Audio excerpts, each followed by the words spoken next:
Ministério da Defesa sofreu um corte de quase 70% na verba usada para custos administrativos, como conta de água, luz e até café. A sanção do orçamento acendeu um alerta entre os integrantes da pasta que temem paralisia nos processos cotidianos do Ministério, caso esses recursos não sejam, ao menos parcialmente, recompostos.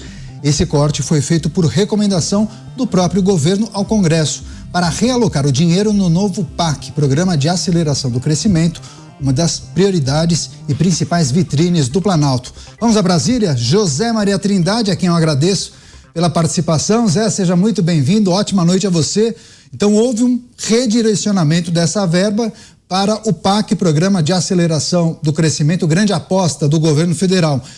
Mas qual é o risco de não haver um retorno, uma recomposição desse orçamento? Falam até em paralisia. Pois é, não pode ameaçar um ministério importante como o Ministério da Defesa, né? O Ministério da Defesa inclui o Exército, Marinha e a Aeronáutica. Antes, cada um tinha o seu ministério. O governo Fernando Henrique houve por bem, Fernando Henrique fez essa junção, talvez para não ficar ali na reunião de ministérios com o ministro do Exército, Marinha e o Ministério da Defesa, que sempre foi chefiado por um civil, acabou assumindo todas as funções. Olha, eu sei que o orçamento está apertado, sei também que o orçamento está ali contado e o governo tem que analisar as prioridades. Mas a defesa, ela é fundamental. Eu comparo sempre a defesa como a manutenção. Se você não faz a manutenção da sua casa, da sua empresa, você corre o risco de uma hora para outra dar um apagão ou faltar água e aí demora dias e dias para refazer o sistema. Ou seja, a manutenção é importante. E os últimos fatos internacionais mostram isso. A gente vê a Venezuela querendo 70% do território da Guiana. A gente vê a Rússia invadindo a Ucrânia. A gente vê lá a luta de Israel contra Hamas, numa demonstração clara de que todo país que se preza tem que ter uma defesa atuante. Não se faz um exército, uma marinha e uma aeronáutica de uma hora para outra. Se houver a necessidade do emprego e não existir as Forças Armadas, bau, acabou a chance. Quando houve aqui a descoberta do pré-sal, né, uma grande novidade, foram ao então presidente Lula, né, na época, nós precisamos preservar, proteger a costa brasileira. Haverá, a partir de agora, um olhar diferente para o Brasil. O Brasil, com pré-sal, ficou poderoso na área de petróleo. E foi assim que o então presidente Lula aceitou o argumento e começou a reequipar principalmente a Marinha e a origem do nosso submarino nuclear. E de nuclear não tem muita coisa, não. É a propulsão nuclear, não tem armas nucleares. Então é assim, é preciso ter defesa, é preciso ter forças armadas eficientes. E cortar o que já é muito pouco, aí fica em dificuldade. Eu vejo o trabalho dos representantes da Marinha, do Exército e da Aeronáutica no Congresso Nacional, que são os assessores da área parlamentar, tentando de todas as formas emplacar projetos importantes, e alguns deputados assinam emendas parlamentares para as forças, os deputados, principalmente de origem militar, assinam as emendas dele, em vez para a prefeitura lá, dão exatamente para projetos específicos das Forças Armadas. Então não é um corte bom, não é, absolutamente não. E imagine se fragilizar o Ministério da Defesa, numa situação politicamente crítica como nós estamos indo, né? Isso pode parecer retaliação e isso nunca é bom. Pois é, corte no orçamento, nos recursos destinados ao Ministério da Fazenda. Vamos agora com o Roberto Mota no Rio de Janeiro. Mota, seja bem-vindo, ótima noite a você. Para além de uma sinalização de, desprestígio da pasta, quais são os riscos de você retirar uma quantidade dessa monta para arcar com os custos operacionais de uma pasta que é importante, né? Mas quais são os riscos? É uma boa pergunta, Daniel. Me parece que esse redirecionamento de verba diz respeito a uma verba interna, né? Verba usada para funções administrativas do Ministério. Boa noite para você, boa noite para os meus colegas de bancada, boa noite para a nossa audiência. Eu não sei avaliar exatamente que impacto o deslocamento da verba usada para o funcionamento interno do Ministério da Defesa tem sobre a capacidade de defesa do Brasil. O Zé Maria falou muito bem, as Forças Armadas de qualquer país são um elemento essencial para a segurança, né? Dizem que todo mundo é especialista em segurança pública até que se ouve o primeiro tiro. É a mesma coisa na área de defesa. Todo mundo acha que é uma besteira gastar dinheiro com defesa até que cai a primeira bomba. Aí tudo muda. As Forças Armadas têm a obrigação de estar sempre preparadas para agir em defesa do país, e isso é um desafio, porque a tecnologia de armamentos está sempre em evolução. Então, um país que tem um verdadeiro compromisso com a defesa do seu território e da sua população não pode deixar de investir continuamente nas Forças Armadas. Não vamos esquecer daquela frase: o preço da liberdade é a eterna vigilância. Pois é, vamos chamar agora o Cristiano Beraldo também com a gente. Beraldo, seja bem-vindo, ótima noite a você. É importante destacar informações de bastidores. O próprio ministro José Múcio não tinha ciência desse cenário, foi informado por auxiliares de que o recurso seria insuficiente para custear a administração do prédio. Bom, além de tudo, não houve então um fluxo de informações, porque ele parecia não ter ciência e foi comunicado pelos seus subalternos. Beraldo? Eu fico imaginando os assuntos relevantes que devem dominar a agenda a ponto de não dar tempo de ficar atualizado sobre o orçamento, né? Boa noite, Caniato, boa noite, Mota, Zé Maria, e boa noite à nossa querida audiência que nos prestigia todas as noites aqui nos Pingos nos Is e nos ajuda a fazer uma reflexão sobre o que é o Brasil. Essa notícia tem muito sobre o que é o Brasil de hoje.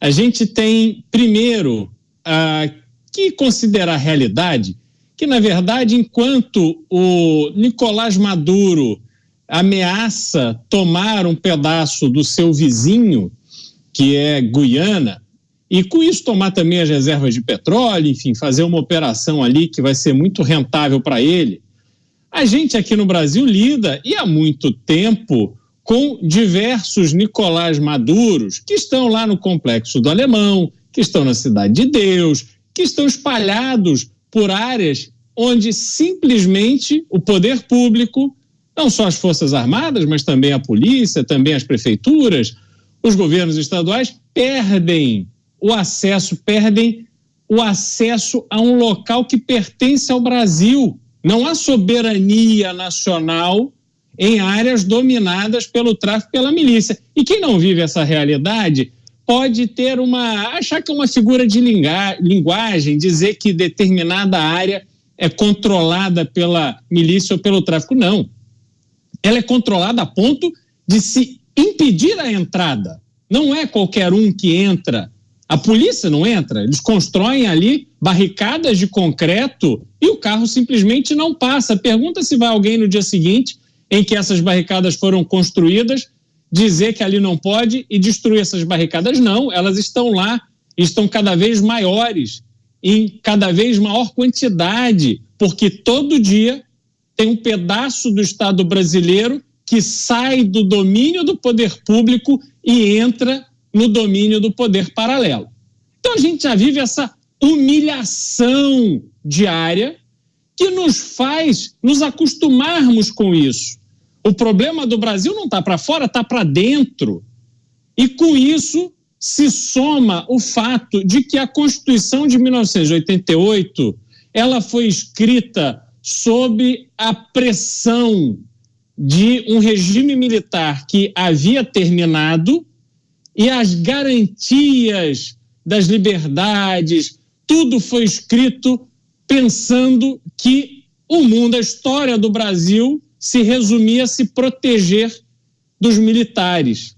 E, obviamente, que a partir daí, as próprias Forças Armadas foram perdendo não só a sua relevância, mas também foram, de uma certa forma, levando troco, foram humilhadas. E a humilhação para as Forças Armadas é você cortar o dinheiro. Porque, como já dissemos aqui hoje, sem dinheiro não há defesa.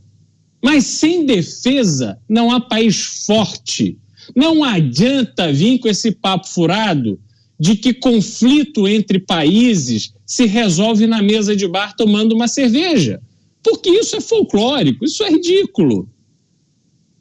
O prestígio, a força de um país tem muito a ver, sim, com o seu poderio bélico, com outros países visualizarem em nós uma liderança não apenas diplomática, mas também uma liderança de força, se preciso for. Porque gostaríamos todos que a gente tivesse evoluído como humanidade e que vivêssemos no mundo onde um respeita o outro, mas isso não é verdade. Não é verdade dentro do Brasil e não é verdade em vários lugares mundo afora. E é justamente por essa defesa fraca que nós não conseguimos liderar sequer a região na qual somos o maior país. Pois é, o Beraldo trouxe boas reflexões e bons pontos para a gente tratar com os nossos comentaristas. José Maria, queria pedir, claro, também sua análise. A gente não sabe exatamente quais serão os impactos da retirada ou do redirecionamento desse dinheiro, né? O quanto isso vai impactar no funcionamento do dia a dia do prédio administrativo do Ministério da Defesa. Mas tem uma questão importante aí de simbolismo, né? De falta de prestígio, de imagem arranhada. Os militares possivelmente estejam nesse momento indignados. É uma covardia, porque você estrangula exatamente o exercício ali do dia a dia do Ministério da Defesa. Isso não é muito dinheiro, mas é muito importante. Esse orçamento é feito da seguinte forma: o Ministério da Defesa ouve as forças, elabora o seu ministério, o seu planejamento de gastos. Eu pude ver no levantamento deles de que a maioria é pagamento de salários, não tem nenhum projeto extraordinário no Ministério da Defesa, né? Nas forças, nenhum projeto extra, mirabolante, não há troca de grandes viaturas, nada disso, né? É manutenção ali, pagamento de salários, alguns projetos das Forças Armadas, e o Ministério da Defesa, principalmente a gestão. E aí que mora a covardia. Agora, a retirada do dinheiro, que é pouco, mas que é muito importante, porque é o funcionamento da máquina. Para que cria ministério, então, né? É o funcionamento da máquina. E esse dinheiro vai para o PAC, que é um saco sem fundo, porque é um projeto de ficção. É um projeto, o PAC, o Plano de Aceleração do Crescimento, que prevê o investimento da iniciativa privada. Isso não dá. É usar uma barriga de aluguel.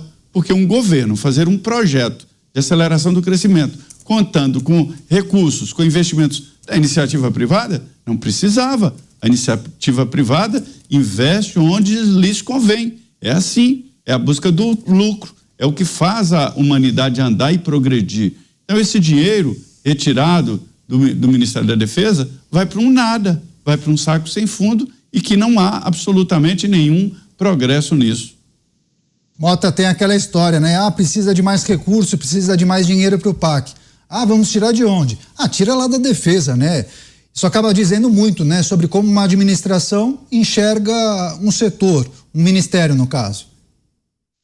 Claro, eu acho que aí tem a mistura de duas coisas, né? A primeira é a tentativa de achar sentido em coisas que não têm sentido, né? Eu já falei muitas vezes sobre isso.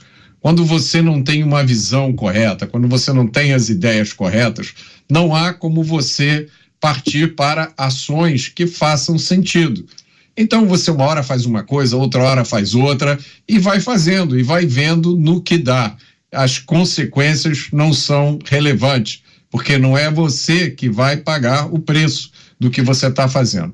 A segunda coisa é a gente pode dizer a má vontade, a implicância que a esquerda sempre teve com os militares, continua tendo, a menos que o militar realmente seja um militar de esquerda, como Hugo Chávez, como Daniel Ortega, como era Fidel Castro. Então, quando você junta essas duas coisas, acontecem episódios como esse. Fechar você, Cristiano Beraldo, do Ministério da Defesa, sob a atual gestão, que é preciso considerar se a gente for olhar para os anos que ainda faltam? Não há perspectiva de melhora, né, Canhata? A gente, sobretudo, viu que o início do governo, aliás, ainda na fase de formação do governo, O primeiro nome indicado foi o do ministro da Defesa, porque nós estávamos no momento em que havia uma série de manifestações nas portas dos quartéis e havia preocupação de que o novo ministro da Defesa pudesse já dialogar com as Forças Armadas para acabar com qualquer tipo de possibilidade de que aqueles movimentos escalassem e também acabar com aquelas manifestações ali.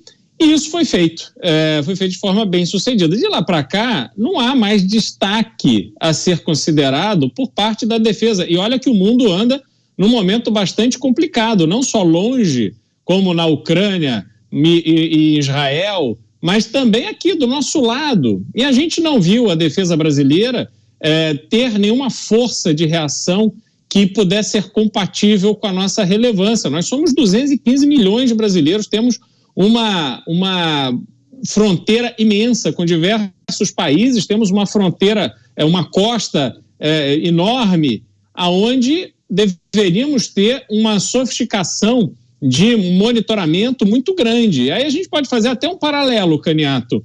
O Brasil, a gente vê que teve o seu setor bancário muito avançado, em várias circunstâncias, mais avançado do que outros países, como os Estados Unidos e países europeus, em razão da inflação. Nós conseguimos desenvolver uma técnica de evolução do nosso sistema bancário porque a inflação desafiava esse sistema de forma permanente.